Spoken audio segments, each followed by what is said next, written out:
Many of you have asked me to show some techniques for SIJD dysfunction, sacroiliac joint dysfunction, all that pain that you get on either side of the sacrum, sometimes along the iliac crest, that lower back hip area.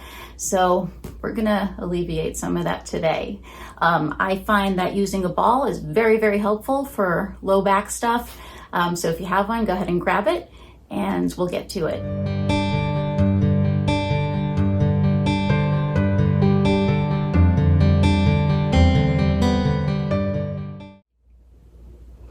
So forgive me because I'm turning my rear end to you, but it's for the greater good. So you want to lie down and actually cushion between the legs. That's really important to keep the hips and knees in alignment, and that will help your back as well. So you want to keep the alignment.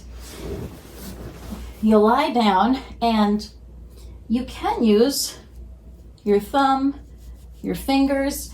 What you're going to do is find that iliac crest, that top of that pelvic bone. You can kind of press down on it if you put your hand on your waist there, and you're going to massage all along it, from your side to your back. Just find where it feels tender. I'm just making circles right now. You can make lines going up and down, doing a little friction, either direction. And you find a tender point, you can just hang out there and breathe. Make sure you're breathing at all times, nice, deep, slow, diaphragmatic breaths. As you exhale, think about exhaling out the tension. And then you can continue to explore. You can get right back to that SI joint. The ball can be really helpful here. So if you just put the ball on your iliac crest, that top of the pelvis there, and start rolling.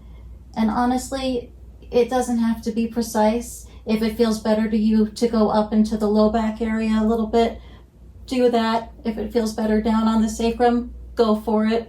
This is your self-massage. You do what feels good to your body. But do breathe and do pay attention. You don't want to do anything that's painful. You want it all to feel good and like it's releasing. So obviously you would have the side that you want to work on top. But if you find that both are problematic, you can switch over, turn over, and do the other side. And then you can just hold a point if you want. As much pressure as feels good to you, and take a deep breath.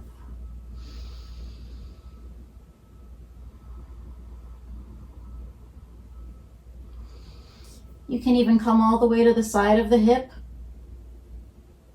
See if you've got anything going on there. See what's talking to you.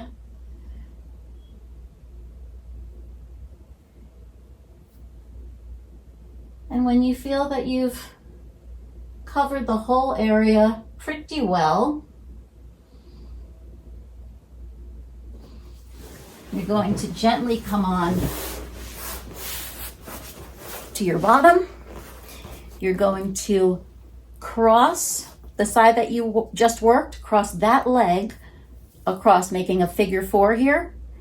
And then you're going to lie down on your elbow and just move your hips around. This is lovely. It's using the floor to massage your hip anywhere it feels nice. It's using gravity and your own body weight. So you want to be on a floor, or maybe a carpeted floor or a yoga mat to protect your joints, but also so it has enough firmness for you to get a good massage. So really just rolling around and exploring.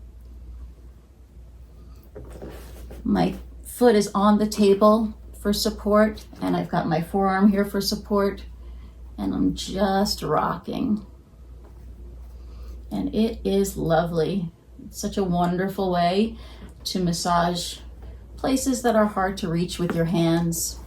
or that make your hands fatigue really quick. You go over all those tender points, and of course you find an area that feels particularly tight or tender or good. Stay there and breathe.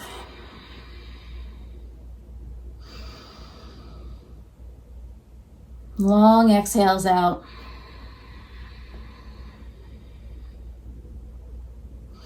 And we'll take it into that figure 4 stretch.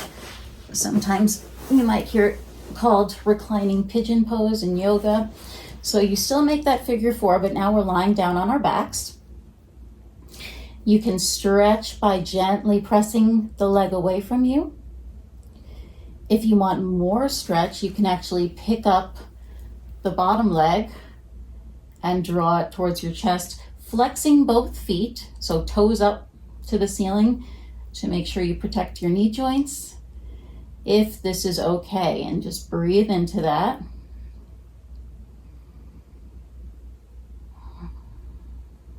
I like to kind of sway and rock a little in my stretches, just feeling and getting a little movement.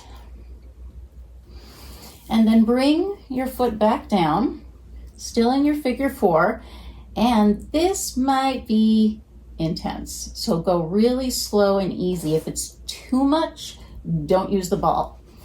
You're going to place that ball underneath, right on that sacroiliac ligament, and then you can rock, or you can just find a point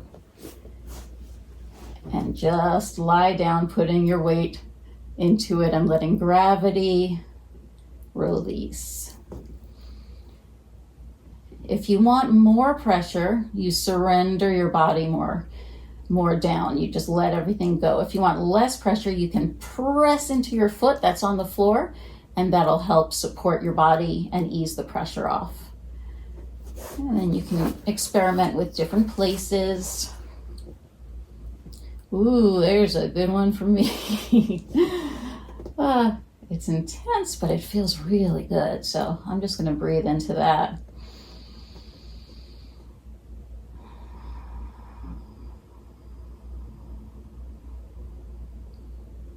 And you can play with rocking, and you can even play with rotating your hip a little bit in the socket.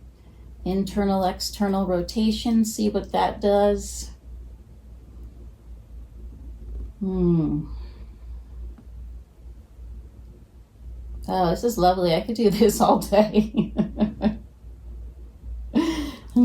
I too have some SIJD dysfunction there. So you could also go onto the hip, the glutes, the lateral rotators, external rotators.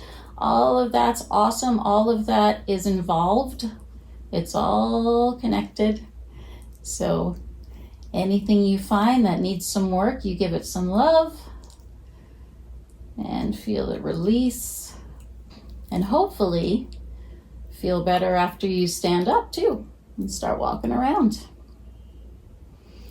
So you do that for as long as you like. When you're done, just roll off of it, pick it up. Now do not get up this way. This can be a muscle spasm for your lower back.